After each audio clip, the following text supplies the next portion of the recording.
Are you out of your mind? What the hell, Johnny? Carry the order!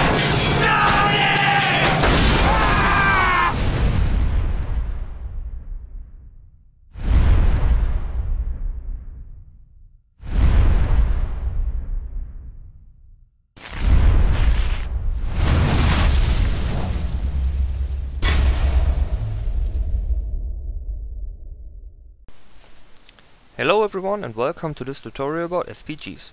In this video I will try to help you make your first steps on the battlefield in your mobile artillery. Let's start with the basics. You're not controlling an assault vehicle anymore. That means no more close combat or base capturing in regular combat.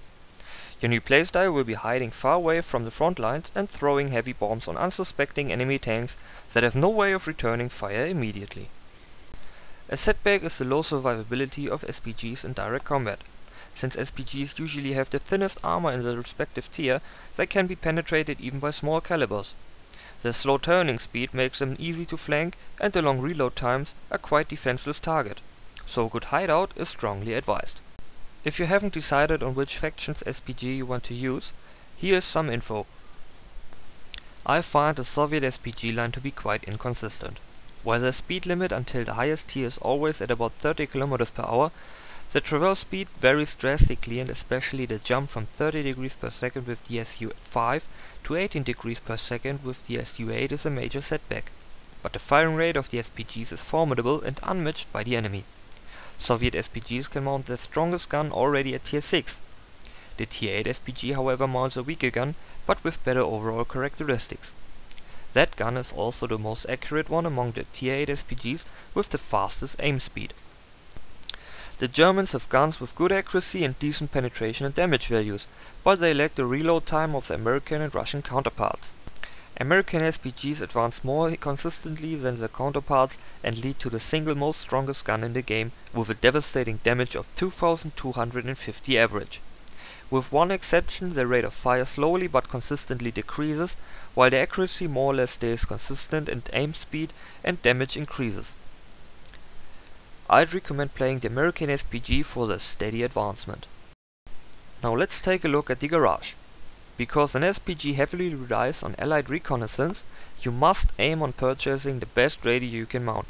After that, a better gun and some new tracks are advised. A better engine can be researched, but isn't necessary. There are no SPGs with upgradable turrets. If you have some money to spare, spend it on training for your crew or equipment. Good gunners will decrease the aim time and increase your accuracy. A seasoned loader will load your gun faster, and a well-trained radio operator will be able to make full use of your signal range. The level of your commander can further increase the skill of the rest of the crew, which is also a neat option. The recommended equipment are the camouflage net, which lowers your visibility, the gun laying drive, which increases your aiming speed, and the shell rammer, which decreases the reload time. However, the measures are quite expensive, and I recommend them only for higher tiers, since you won't have to play a lot of matches in the low ones, thus making investing in them ridiculous. If you want, you can also take some consumables with you, but I wouldn't recommend it since chances of surviving a direct encounter with the enemy are extremely low, thus using them would only cost money. After the match starts, move towards an advantageous position, preferably behind a solid object like rocks, a hill or a house. And always try to be as least visible as possible. Your attention should always be on the map. If you see a bulk of enemies heading towards the weak defense force, concentrate on that first before hitting on easy targets. Your primary target should always be enemy artillery and heavy tanks. You should also inform your teammates about weak spots in your team's defense, as you have the ultimate overview they don't have. A useful feature of the artillery is the quick navigation using the minimap. Simply press and hold Ctrl and right click on the map. That way you will be able to navigate through the whole map with little effort.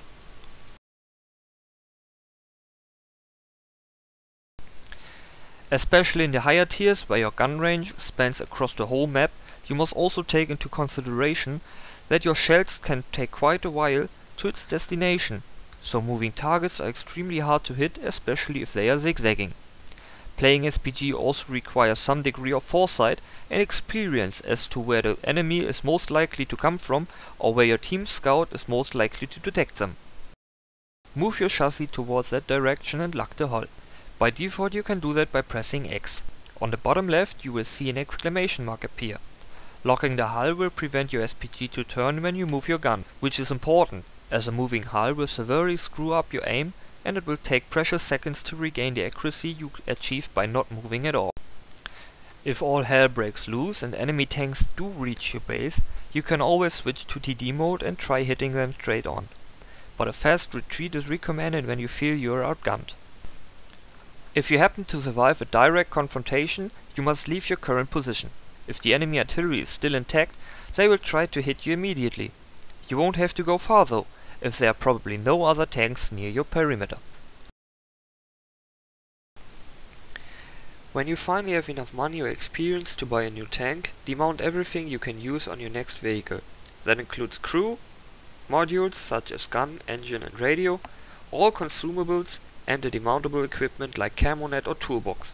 Turret and tracks can stay on your tank as they are unique to their vehicle. Then buy your new tank without the crew and put in your old one. Retrain them for the new tank and you have a crew that is slightly better than freshmen.